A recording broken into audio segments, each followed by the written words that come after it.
आपण बघत आहे की आपल्या पुसद तालुक्यातील जे तहसील कार्यालय आहे, तहसील कार्यालय अंतर्गत येणारा पुरवठा विभाग, त्या पुरवठा विभागामध्ये NPH धान्य घोटाळा प्रकरण हे झालेले आहे आणि ते उघड झालेले आहे।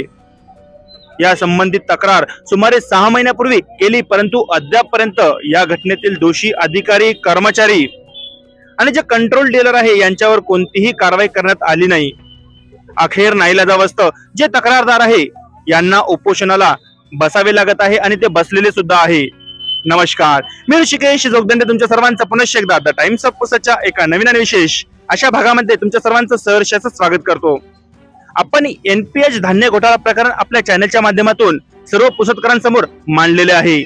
यामधील जे संबंधित अधिकारी आहे, तत्कालीन पुरवठा अधिकारी व्यंकटेश रावलोड साहेब, त्याचप्रमाणे तत्कालीन सहाय्यक जनमाहिती अधिकारी तथा लिपिक आकिब उल हक आणि त्याचप्रमाणे 18 कंट्रोल डीलर यांनी आणि विशेषतः जे गोडाऊन मॅनेजर आहे शत्रुघ्न चव्हाण यांनी सर्वांनी मिळून 18 कंट्रोल डीलर यांना हाताशी धरून हा NPH धान्य घोटाळा उदयास आणला आणि ते केलाही। आता जे तक्रारदार आहे शब्बीर खान, गुन्हे खान यांच्या मार्फतच आपण या तक्रारी संबंधी त्यांना कोणकोणत्या समस्यांना सामोरे जावं लागले आणि सध्या परिस्थितीमध्ये तहसील प्रशासनामार्फत या प्रकरणाबाबत काय कारवाई करण्यात आली। आम्ही असंही ऐकलं होतं की संयुक्त चौकशी समिती यामध्ये नेमण्यात आली। आता त्याचे काय अपडेट आहे, आता ही सर्व बाब आपण जे तक्रारदार आहे शब्बीर खान, गुन्हे खान यांच्याच मार्फत जाणून घेण्याचा प्रयत्न करू। दादा नमस्कार। नमस्कार। सर्वप्रथम NPH धान्य घोटाळा प्रकरण हे सर्व पुसदकरांना माहित आहे, परंतु या प्रकरणामध्ये लेटेस्ट अपडेट काय आहे आणि तुम्ही इथं उपोषणाला बसण्याचं कारण काय नेमकं कसं झालं, जेव्हा मी हे प्रकरण उघड केलं जानेवारी मध्ये, त्या पहिली तक्रार मी 16 जानेवारीला दिली होती। नंतर मी स्वतः कलेक्टर साहेबालाही आपल्या हाताने तक्रार दिलेली आहे। त्यानंतर पुसद तहसील मध्ये मी तक्रार केली।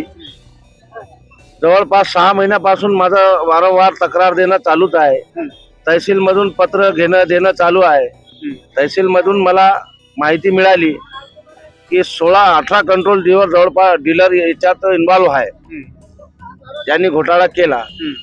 तत्कालीन पुरवठा निरीक्षक श्री रावरोड साहेब आणि गोडाऊन कीपर शत्रुघ्न चव्हाण, सहाय्यक लिपिक आतिबुल हक हे यांचा समाविष्ट आहे। तर मी त्यांच्या बाबत ही माहिती मागितली, तर त्या माहितीमध्ये मला असं मिळालं की 18 डीलरचं नाव समोर आला। मग मी त्यांच्या विरोधात आणखी तक्रार केली की यांच्यावर कारवाई करा, नाहीतर मी दिनांक 3/7/2023 ला 2024 ला एक लेखी तक्रार केली, एक लेखी अर्ज दिला। जर तुम्ही यांच्यावर कारवाई नाही केली तर मी उपोषणाला बसणार। मग त्याच्या 4-5 दिवसानंतर तहसील कार्यालयातून मला पत्र आला की तुम्ही उपोषणावर बसू नका, तुम्ही उपोषणावर बसू नका, मी एक चौकशी समिती नेमणार आहोत जे याची चौकशी करतील, तुम्ही आम्हाला 15 दिवसाचा टाइम द्या।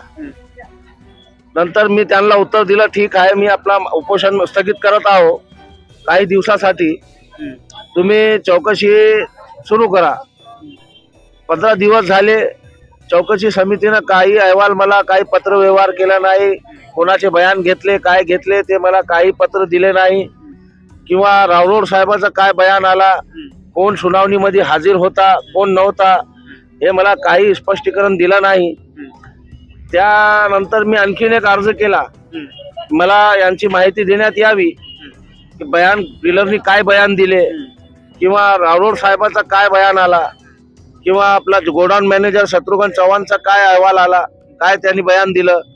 आतिबुल हक जे सुनावणीला हजर नव्हते, आणखीन 2 डीलर जे सुनावणीला हजर नव्हते, त्यांच्यावर आपण काय कारवाई केली, अशा प्रकारचं मी एक अर्ज लिहून दिला की मला याची माहिती देण्यात यावी।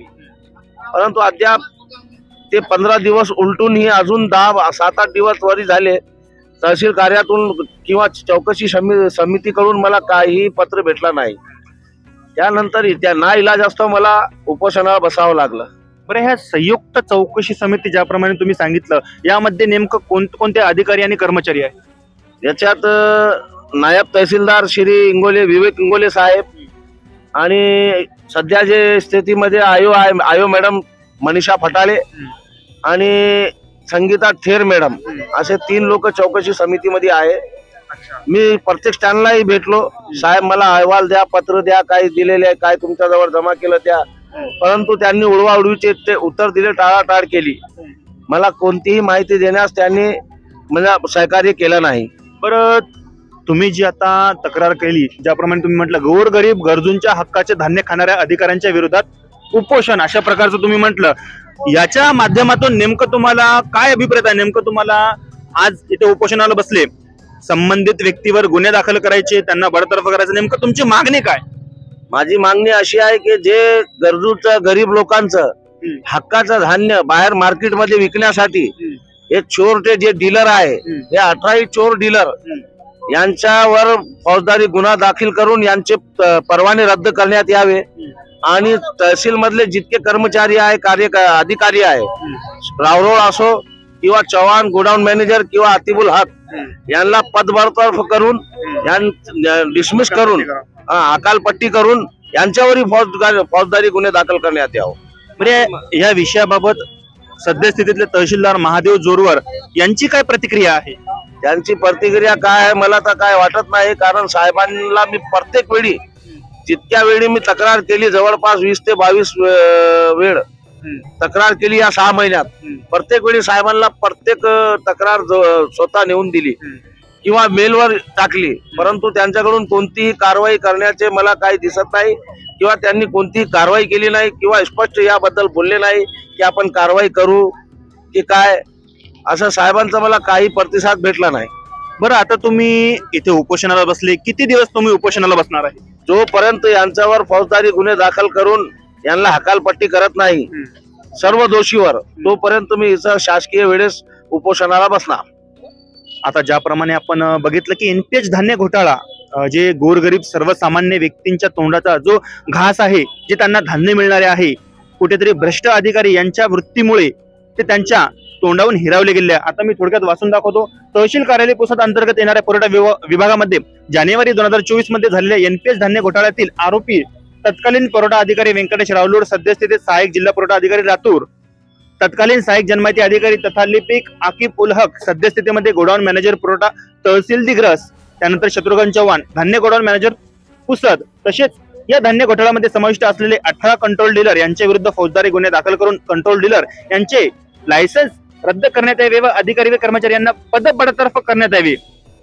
त्यानंतर महादेव जोरवर तहसीलदार पुसद यांच्या मार्फत नेमणूक करण्यात आलेल्या संयुक्त चौकशी समितीला एनपीएच धान्य घोटाळ्यासंबंधी 80 पानांचे पुरावे देऊन सुद्धा यामधील दोषी अधिकारी, कर्मचारी, कंट्रोल डीलर यांना हेतुपुरस्पर वाचवण्याचा प्रयत्न केल्यामुळे संयुक्त चौकशी समितीमधील अधिकारी आणि कर्मचारी यांच्यावर तात्काळ कठोर शासकीय कारवाई करण्यात येऊन तसा शेरा त्यांच्या सर्व्हिस बुक नक्कलमध्ये नमूद करावा, असे त्यांचे ठळक मुद्दे आहे.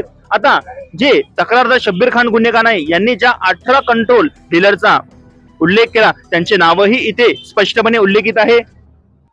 जय संतोषीमा महिला बचत गट काकरदत्ती, भारत संतोष आडे उपवनवाडी, बीएल बंचरे पुसद, मदर टेरेसा महिला बचत गट हनुमानवाड, भीमाई महिला बचत गट पुसद, उल्हास नारायण पांडे पुसद, मदर टेरेसा महिला बचत गट सुभाषवाड, त्यानंतर प्रशांत राव हुर्ने बोरी खुर्द, शमीम महिला बचत गट. आता हे शमीम महिला बचत गट जे आपले अमजद बिल्डर आहे त्यांचा आहे. त्याचप्रमाणे वाहिदुनिसा शेख हारून हे पण जे आहे शेख जिया शेख हारून हे चालवतात. त्यानंतर एस.एल. अब्दुल, सौ राजकुमारी आर दुबे पुसद, वाहिदुनिसा शेख हारून मी आता उल्लेख केला, त्यांच्या नावावर 2 कंट्रोल आहे. त्याचप्रमाणे सौ एम.आर. भालेराव हुडी खुर्द, खाजा गरीब नवाज महिला बचत गट, नंदू उमला चव्हाण ज्यांना पालती असं म्हटलं जाते, जे लाखीचे आहेत. त्यानंतर एस.बी. पवार पुसद, सौ एस.व्ही. शेखापुरे पुसद, असे एकूण 18 कंट्रोल डीलर यांचा या घोटाळ्यामध्ये समाविष्ट असल्याचे पुरावे सद्यस्थितीमध्ये जे तक्रारदार शब्बीर खान गुन्हेगार यांच्याजवळ आहे. परंतु वेळ एवढी खराब आली की 80 पानांची पुरावे देऊन सुद्धा जे तहसीलदार साहेब आहेत महादेव जोरवर यांच्या मार्फत कोणतीही कारवाई होत नाही. आता यानंतर आपण या घटनेसंबंधी तहसीलदार साहेब महादेव जोरवर यांची सुद्धा प्रतिक्रिया घेण्याचा प्रयत्न करू. बघू त्यांच्या मार्फत काय प्रतिक्रिया देण्यात येते.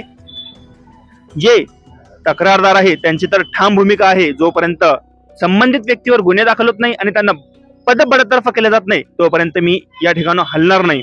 आता बघू तहसील प्रशासन यांच्या मार्फत काय कारवाई करण्यात येते आणि जे संयुक्त चौकशी समिती आहे यांच्या मार्फत काय अहवाल दिला जातो। अशाच प्रकारच्या बातम्यांकरता तुम्ही द टाइम्स ऑफ पुसदच्या आपल्या बातमीपत्राला नक्कीच लाईक करा, शेअर करा, सबस्क्राईब करा। बघत राहा द टाइम्स ऑफ पुसद। धन्यवाद।